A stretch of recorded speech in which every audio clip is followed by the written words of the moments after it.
Hi friends! இன்னைக்கு சென்னா புளிக்குழம்பு எப்படி பண்ணலான்னு பார்க்கலாம். இதுக்கு ஒரு பேன்ல நல்லா ஆயில் ஊத்திட்டு, கடுகு, உளுந்து, வெள்ளைப்பூடு எல்லாம் போட்டு நல்லா தாளிங்க.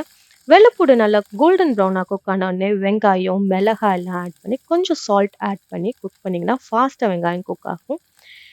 அண்ட் சைட்ல பார்த்தீங்கன்னா, நான் வந்து சென்னாவ ப்ரீவியஸ் டே ஊற வச்சுட்டு, நல்லா ஒரு 4 to 5 விசில்ஸ் எடுத்திருக்கிறேன். நல்லா சாஃப்ட்டா குக் ஆயிருக்குது.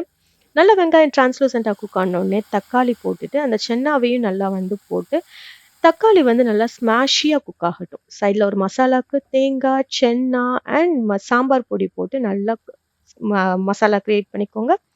நல்லா புளி தண்ணி ஊத்தி, மஞ்சள் பொடி, உப்பு எல்லாம் போட்டு நல்லா கொதிக்க விடுங்க. புளி தண்ணி கொதிச்ச உடனே இந்த மசாலாவையும் ஆட் பண்ணி, அந்த ஸ்டாக்ட் அப் சென்னா வாட்டரையும் இந்த ஸ்டேஜ்ல ஆட் பண்ணி, ஒரு வாட்டர் ஊத்திக்கோங்க உங்களுடைய கன்சிஸ்டன்சிக்கு ஏற்ப. நல்லா கொதிச்சு வந்த உடனே சிம்ல வச்சு நல்லா எண்ணெய் கக்குன உடனே ஆஃப் ஆக்குனீங்கன்னா, சுவையான குழம்பு ரெடி ஆயிருச்சு.